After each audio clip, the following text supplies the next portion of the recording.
मध्य प्रदेश के महाकौशल अंचल के मुख्यालय जबलपुर में 450 करोड़ रुपयों की लागत से अत्याधुनिक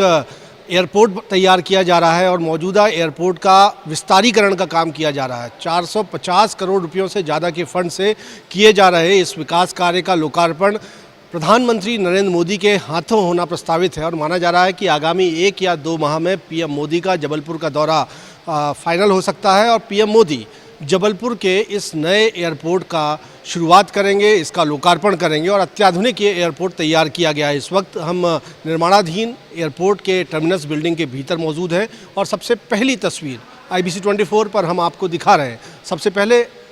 सिलसिलेवार तरीके से मैं आपको बताता हूं कि जिस तरह से आप जब यहां एंट्रेंस होंगे तो आप देखेंगे कि एक भव्य इमारत टर्मिनस की तैयार की गई है और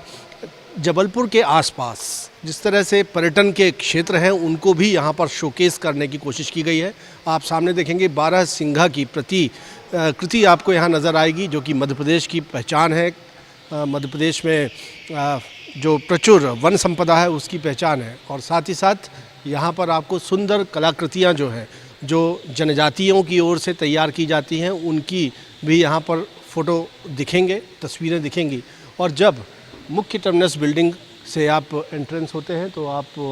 इस तरह से यहाँ सुरक्षा जांच से होकर गुजरना होगा। मेरे कैमरा पर्सन आपको दिखा रहे हैं कि यहाँ सिक्योरिटी चेक होगा और उसके बाद सामने ये मेटल डिटेक्टर लगे हुए हैं। यहाँ से होते हुए यात्री भीतर टर्मिनस बिल्डिंग में प्रवेश पा सकेंगे। और आप जैसा देख रहे हैं कि अत्याधुनिक इस एयरपोर्ट बिल्डिंग को, टर्मिनस बिल्डिंग को तैयार किया गया है और चमचमाते हुई फ्लोरिंग आपको यहाँ पर नज़र आएगी। और जब सिक्योरिटी चेक के बाद पैसेंजर्स यहाँ पर दाखिल होंगे तो आप देखेंगे कि उनकी सुविधा के लिए यहाँ पर एस्केलेटर्स जो हैं वो लगाए गए हैं, स्वचालित सीढ़ी है और ये लैडर्स है। और जैसा आपको नज़र आ रहा है कि 2 मंजिला यानी भूतल के अलावा प्रथम मंजिल भी यहाँ पर नज़र आएगी और वो इसीलिए है कि अब यात्रियों को बस के ज़रिए अपने एयरक्राफ्ट में जाना नहीं होगा। टर्मिनस बिल्डिंग कुछ इस तरह से तैयार की जा रही है कि फर्स्ट फ्लोर पर जाते साथ ही सीधे टर्मिनस बिल्डिंग से एयरक्राफ्ट में एंट्री की जा सकेगी। और चूँकि सामने आपको नज़र आ रहा होगा कि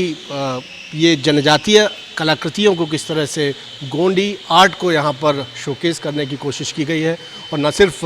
जबलपुर की जनजातीय कलाकृतियों की बात की जाए, जबलपुर के विश्व प्रसिद्ध पर्यटन स्थल भेड़ाघाट की बात की जाए, जबलपुर के आसपास जो टाइगर रिजर्व्स हैं, Kanha tiger reserve, Bandhavgarh tiger reserve, Pench tiger reserve सहित तमाम जो वन संपदा है उसको भी इस एयरपोर्ट टर्मिनस की बिल्डिंग में शोकेस किया जा रहा है ताकि यहाँ आने वाले जो लोग हैं वो पर्यटन के प्रति आकर्षित हों और पर्यटन भी यहाँ पर काफ़ी बड़ी तादाद में बढ़े। तो माना जा सकता है कि 2024 इसी साल देश में लोकसभा के चुनाव होने हैं। मिशन 29 लेकर मध्य प्रदेश में भी भाजपा आगे बढ़ रही है और इस चुनाव से पहले बीजेपी बताना चाहती है कि उसने पीएम मोदी के कार्यकाल में कितने विकास के कार्य किए हैं और यही वजह है कि माना जा रहा है कि आगामी 1 या 2 माह के भीतर ही पीएम मोदी जबलपुर के इस अत्याधुनिक एयरपोर्ट की शुरुआत कर सकते हैं, लोकार्पण कर सकते हैं। और ये भी कहा जा रहा है कि रानी दुर्गावती यानी गोंडवाना की महान वीरांगना शासिका उनके नाम पर ही जबलपुर के डुमना एयरपोर्ट का नया नाम किया जा सकता है। कैमरामैन सतीश सराठे के साथ विजेंद्र पांडे, IBC 24 जबलपुर।